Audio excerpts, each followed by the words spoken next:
we have, after lunch, we have this incredible lady who's incredible in many, many ways. And if I start talking about her, we won't have time for her presentation per se.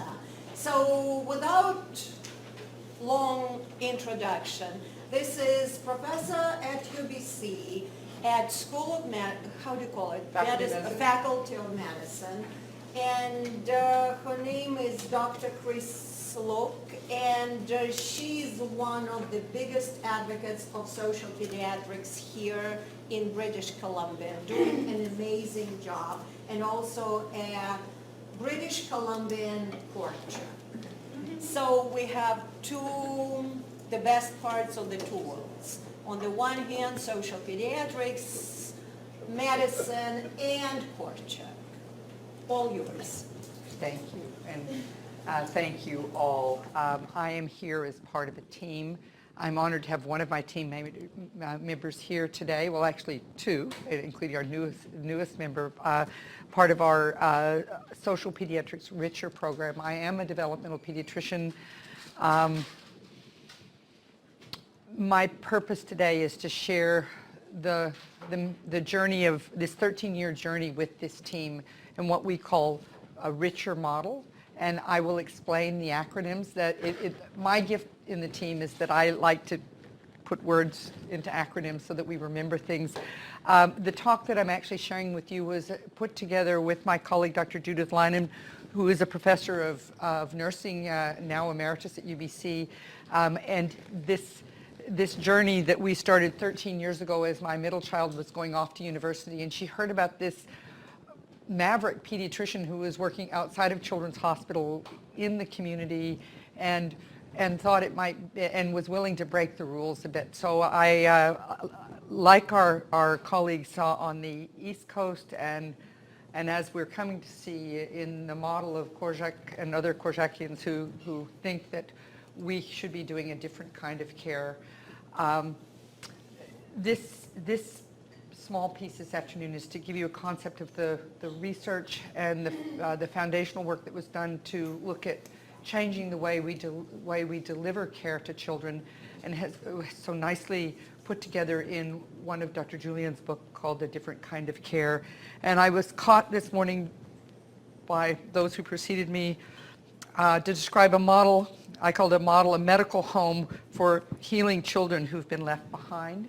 My mentor would have said social pediatrics is about who we're not seeing and asking why. It's not about who comes to Children's Hospital. It's not who comes to a doctor's office. It's about who isn't coming and asking why.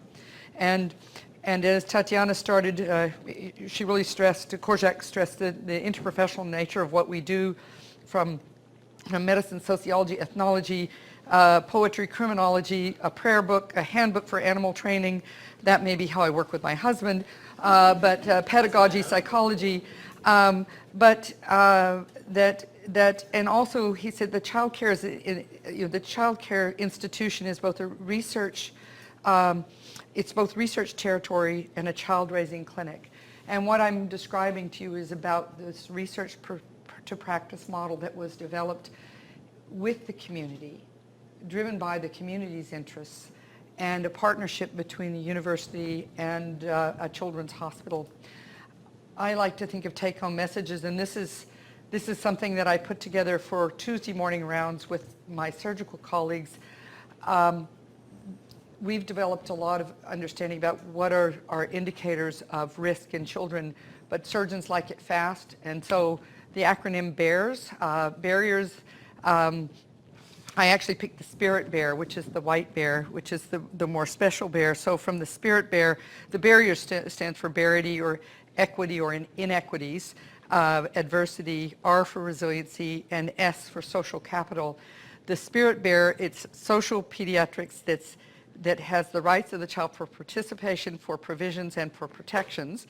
That's integrated. It's an integrated social medicine approach. It's responsive to the rights of children. It's interdisciplinary, intersectoral, and we work as teams.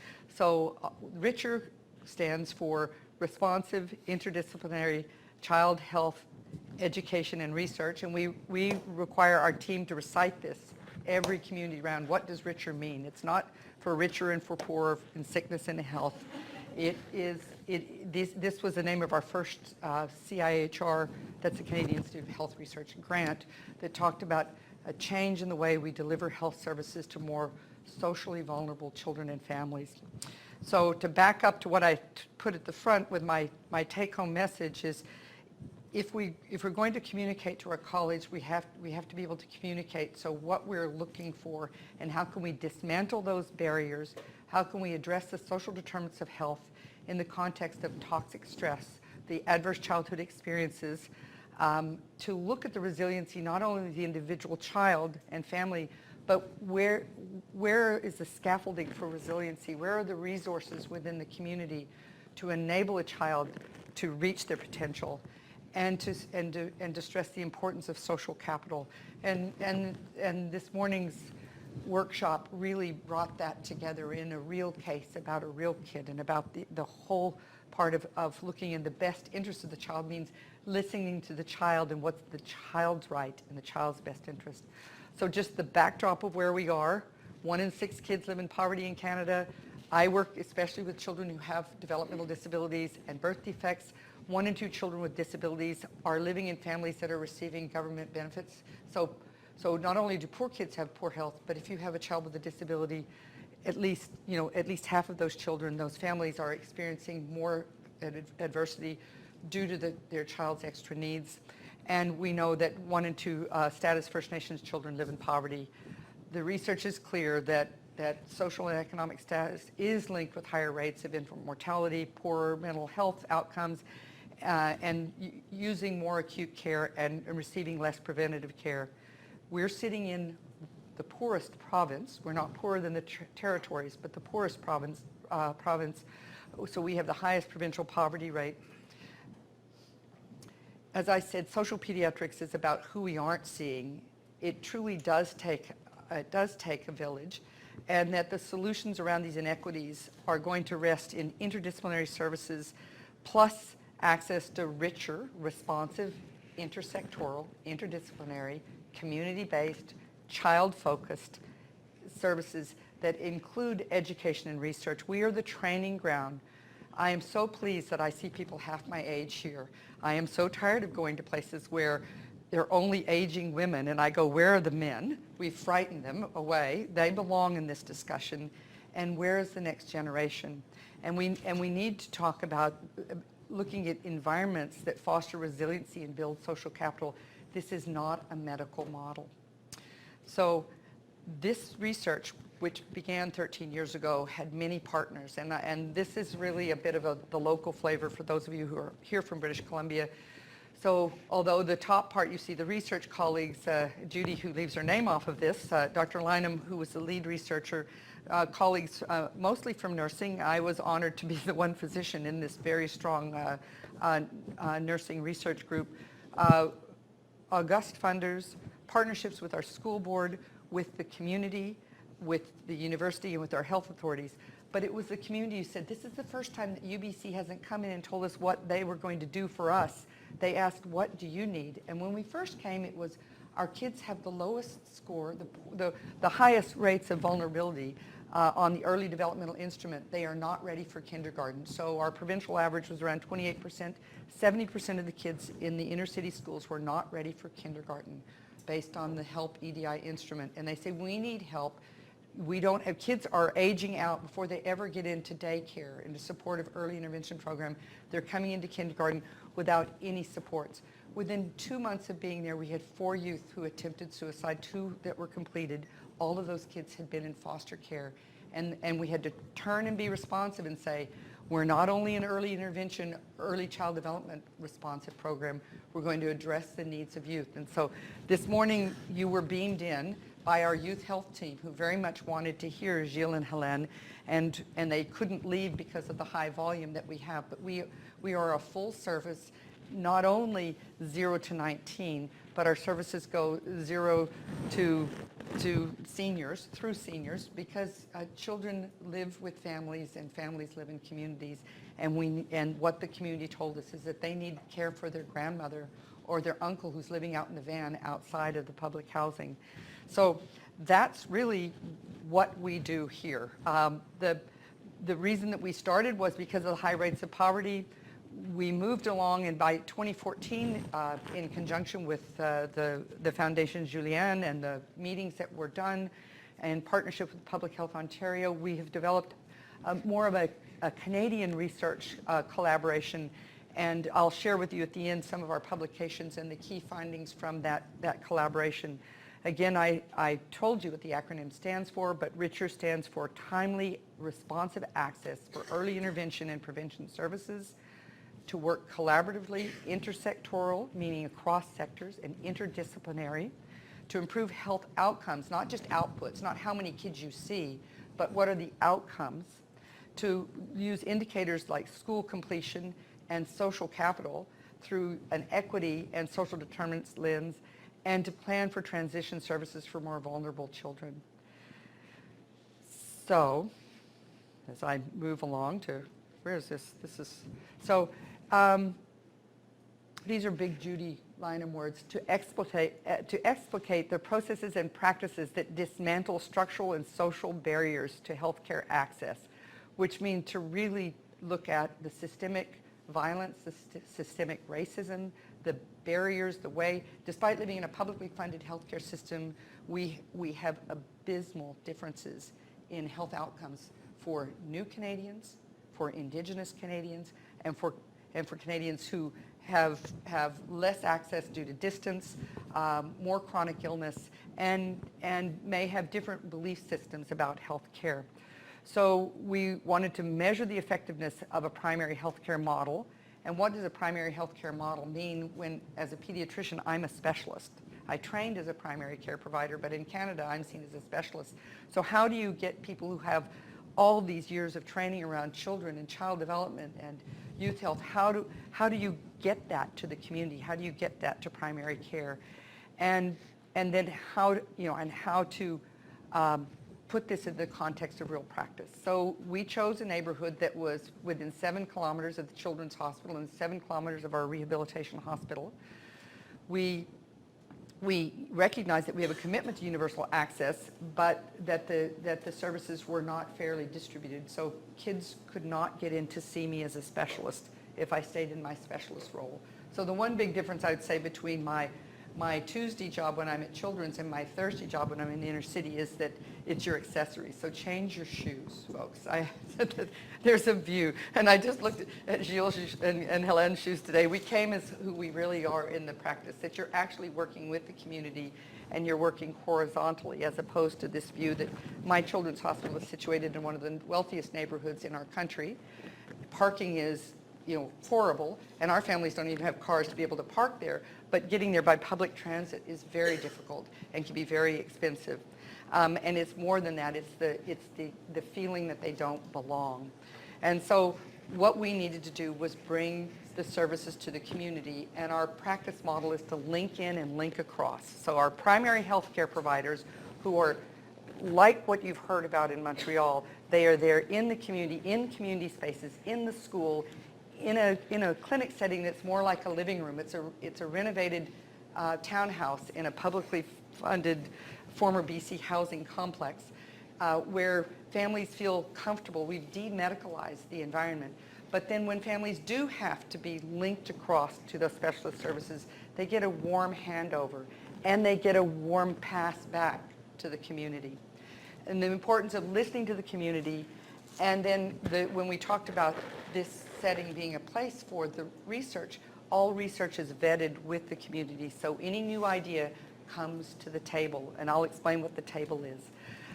Social determinants of health, I'm in the green box, so a quarter of our health is related to access to health care and the kind of health care that you get. But the majority of our health is socially determined, social economic factors. My genetics and the environment where I live, they are important. So all of the effective healthcare must attend to all of this. We do need to be concerned about global warming. I do have to acknowledge my genetics. We do need to have a strong publicly funded healthcare system. But if we're going to plan and we want to think about our future and our children as our future, we have to look at the social and economic factors. So the most important thing all of us can do, those of you who vote, is to consider who you're voting for and to make sure that you think about the importance of the child tax, the family child tax benefits, and that money is a prescription for health. So the evidence of our impact is that we have been able to measure that there was a critical difference in the vulnerability at school entry in our inner city schools. So we went from 70% to 50%. We're still higher than the provincial average, but the train at least stopped and turned around and started going in the other direction. We have research that shows that the model does foster access to quality primary and specialist services. That we have organizational structures that are accountable to the community and that were responsive, and that's where we talk about the community kitchen table, and I will explain what that is. You saw it in different forms as it was discussed in Montreal. We have a formal kitchen table every Thursday morning from 9 to 10. The doors are open. The rules are no acronyms. You know, this is a community table. We speak with each other. We talk about issues, not individuals. We take moments, not minutes. And we operate on trust, respect, and confidentiality. We've formed purposeful partnerships.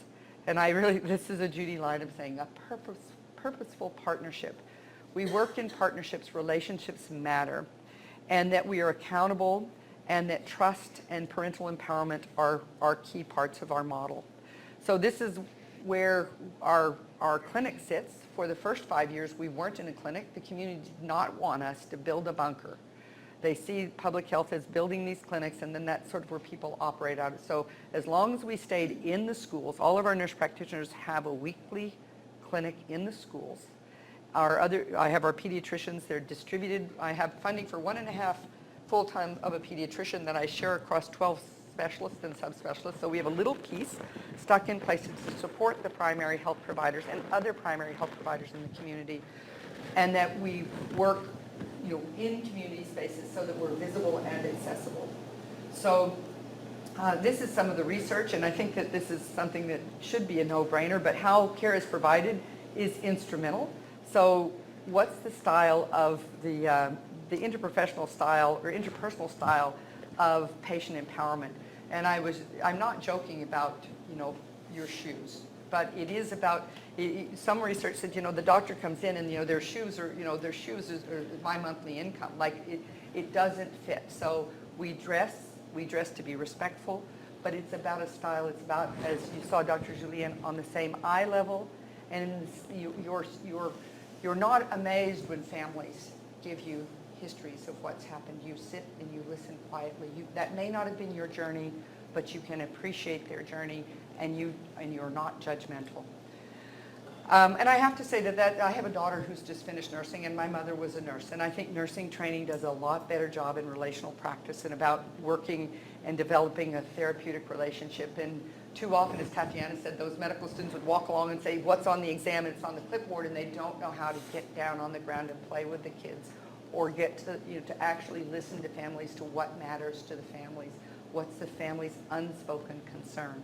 This was just another slide showing this measurement of critical difference that they now calculate, showing that there was a difference. So anything in green is a good sign. So there are areas out here near UBC where things got worse over the period of time, and in the downtown east side, which is that green area with the area, things got better. We're still not doing as well as these wealthier areas, but we're at least addressing these inequities. The relationship style matters, and again, it's how important it is for you to be included in the decision making and treatment plans. How important is it for you to have a health provider that treats you as an equal? And this was something that gave my surgeons pause, because I asked these questions. We've recently completed a survey of 600 families that come into my hospital, and I'll share a little bit of that with you at the end, because it's new news, and I think it's quite exciting to know what matters to families, and to realize that relationships matter, and that even our surgeons care about being social pediatricians. So we've worked to dismantle structural barriers, we've worked to dismantle social barriers, and to foster responsiveness. And I've mentioned the weekly community kitchen table. Trust is essential in this, and having the clinicians located in neighborhood settings, in spaces that are, that access complementary services.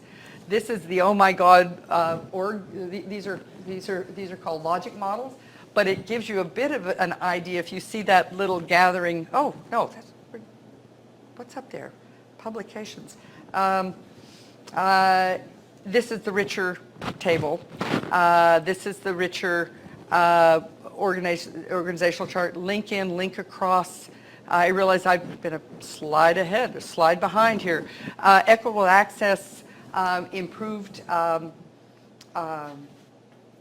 partnerships, being responsive, and being based on an equity model.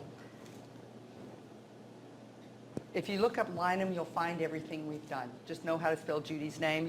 If you want it, my name is somewhere in that mix with 2 O's in it.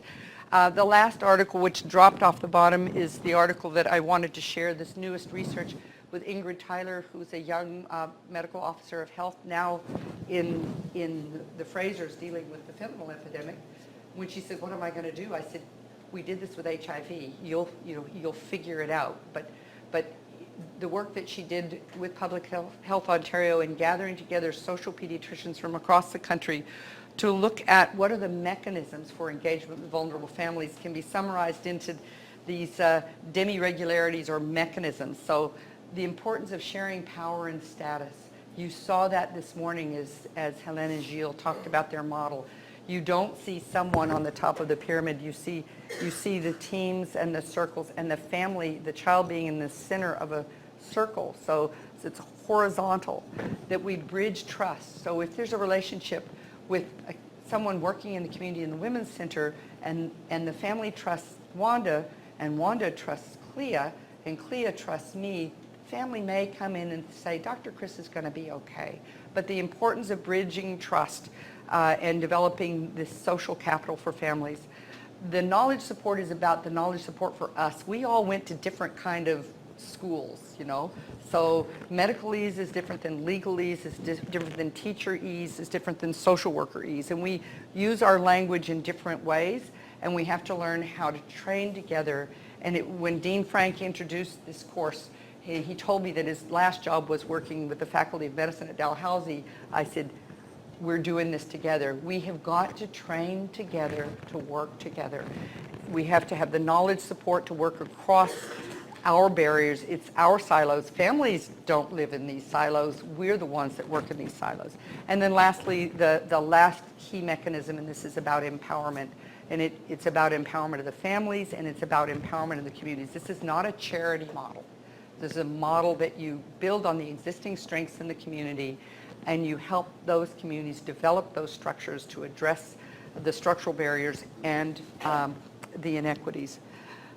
So, and 2 weeks ago, now I said 3 weeks ago in the Globe and Mail, there was a big piece by Dr. Michael Unger. He's the Canada Research Chair in Resiliency, and I get tired of people talking about kids he just needs to pull up his bootstraps, be strong, that resiliency is just intrinsic to the individual. You either have it or you don't.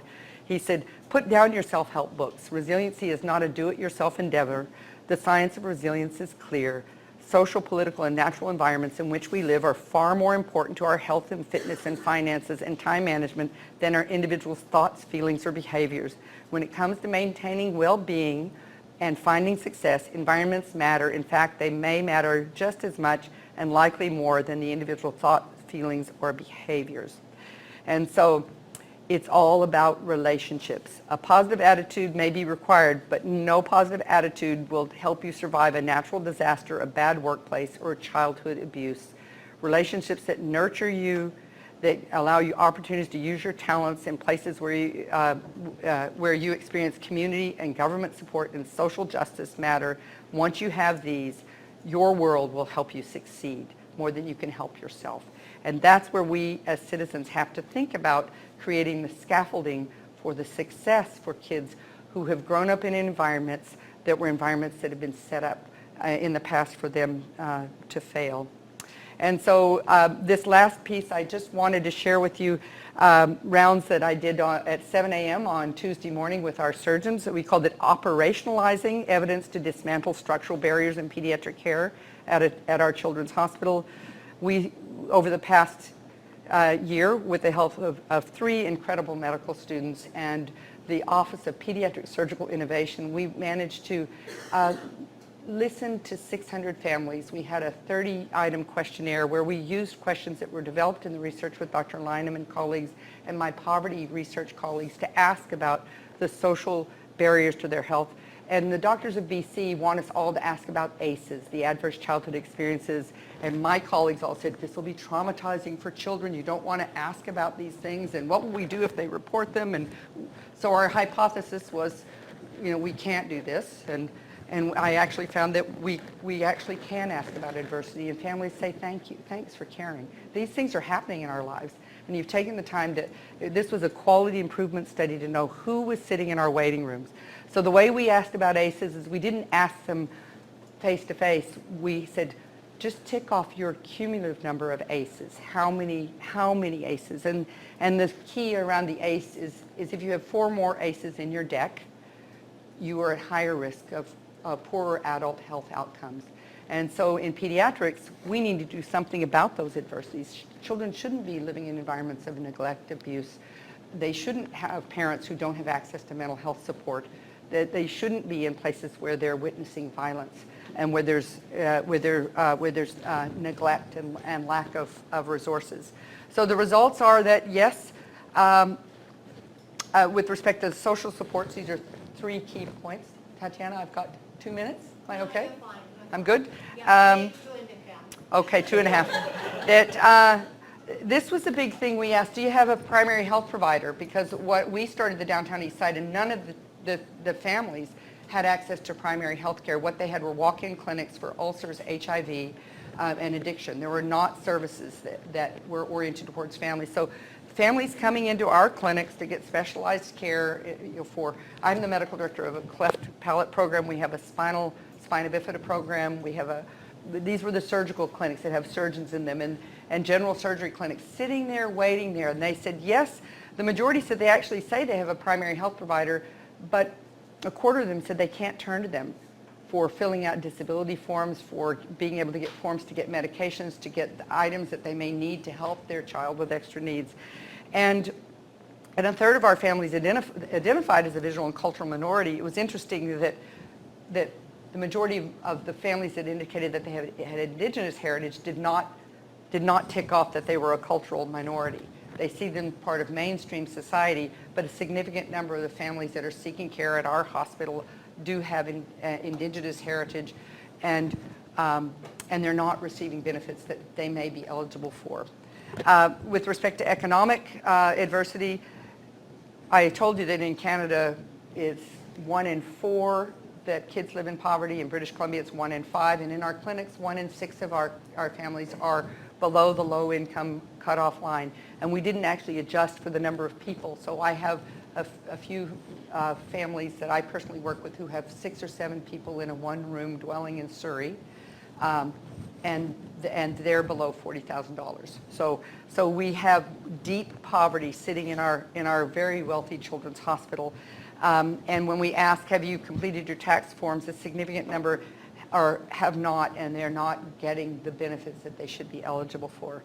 So it says that we need more support, more navigators to help families to support the economic barriers that they're facing. So this was just a nice graphic representation to show that at our children's hospital we have real poverty. About 1 in 4 families are sitting there and they're having trouble making ends meet. Coming to our clinics means they may lose their job, they may lose their income that day. We need to think about how we arrange our health services. With respect to ACEs, we're around the same. We're actually more than the U.S., which is, they say about 1 in 8 kids in the U.S. or families say they have had adverse childhood experiences, and our group it's more like 1 in 6. About 16% have had ACEs. And there is, when we looked at an analysis of variance, I'll turn it the other way around. Wealth seems to buffer or hide adversity. So we do see an association with reported ACEs in a family's life and poverty. But I wouldn't want you to say that wealthy families don't have ACEs. They may have been able to do something about it, or they're not being honest when they fill out this anonymous questionnaire with us. And then lastly, this I took from earlier work when we were working to support women to not lose their children because of their substance use in pregnancy. And research at the University of Washington showed that women who continued to drink in pregnancy had less than 4 people to turn to. This is a very old social science research, and it's stuck in my brain about who are these women that, they live with a partner who wants them to keep drinking. They've experienced severe ACEs, physical, sexual, emotional abuse in their childhood, and they have no access to mental health support, despite 1 in 4 of them having significant concurrent disorders. So I said, well, let's ask families if they have an adequate social network, and then let's give a number. And I was shocked at the number of our families that have less than 4 people to turn to. And it's in this one that we're looking at the analysis of variance. But when I looked through them, I did not see a relationship with wealth. So I have wealthy families who have no social capital, who are sitting in our children's hospital and they don't have anyone to put their other kids with when their child's having surgery. And we're not prepared. We shouldn't be dealing with this on the day of surgery. We need to know about this. We need to ask about these things. We need to build stronger primary health care so that families aren't coming in to a hospital. The hospital shouldn't be the place where we're trying to solve these social barriers. So, and then lastly, we ask families what matters to you. So on the podium, first is they'd like to know more about other families who have children with similar conditions. They'd like to know about eligibility for disability support, but sadly, they'd like to know how to pay for parking. And this is, I don't know that this happens in Quebec, but parking in this city is awful. And it is unfair, and I would hope that some of you know someone with a lot of money that could buy the parking lot at Children's Hospital so that families don't run out to pay for their parking and miss their appointments with their health providers because of the cost. These are real barriers for families. So remember fours, that while the majority of our families they say they have primary health care access, 1 in 4 can't turn to them. Patients who don't believe they have a social network have fewer than 4 people they can turn to in times of stress. 1 in 4 of our families that come to our children's hospital, sitting in our waiting rooms, looking for specialist care like somebody like me, are living below the poverty line. And 1 in 6 of our patients have a score of 4 or more on the ACEs. And only 1 in 4 families chose to skip that. So it wasn't traumatizing for them. What we realized is it was really literacy high, and some of our families couldn't read. It wasn't a multiple guess. That question was hard. And so when I actually would go through it with them personally, they had no trouble answering those questions.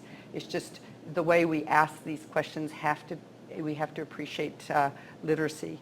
So ask about bears. Getting back to my 30-item questionnaire, we need to know about barriers. We need to know about the economic status, about ACEs, resiliency, and social capital. And if you would like to know about the resources, such as this lovely resource that my McGill student did, 4th year at McGill. You don't get to keep him. He's going to come back here and be a doctor. He mapped out that you can get a $2 meal at just a block from St. Paul's Hospital, and you can take the UBC shuttle that goes from Children's Hospital to St. Paul's Hospital. And so our families who can't afford to eat on our campus can get a healthy meal, a mere 11-minute ride, free ride away. So it's those kinds of resources. So I also learned something from him. If you'll hold your camera up to that, you don't have to take a picture of this, but this little bar, everybody pull out your camera and do this. It will link you to the Office of Pediatric Surgical Innovation and Enhancement, and you will get a list. Not only you'll get this talk, and you'll get our questionnaire, and you'll get our poster, but you'll get the resources that we're developing with nursing for where to get food, where to get lodging, where mental health support. I tell you, let these youngsters get involved with projects, and you'll do it. So I learned something. I learned this on Tuesday morning. I'm still learning. So thank you all for letting me give you kind of a 13-year look at where we've started and how we're trying to now infiltrate the big mothership of institutions to recognize that the importance of social pediatrics is that we all do social pediatrics. Every one of us. You do not have to be a pediatrician. PED stands for child, and iatrics means to care for. I should end more eloquently, but I like this, and I was looking for the definition. So advocacy means to add a voice. And the Greek word for pediatrics, a child comes from the ped, and the atros is healer. And healing doesn't only belong in the hands of health providers. So thank you all.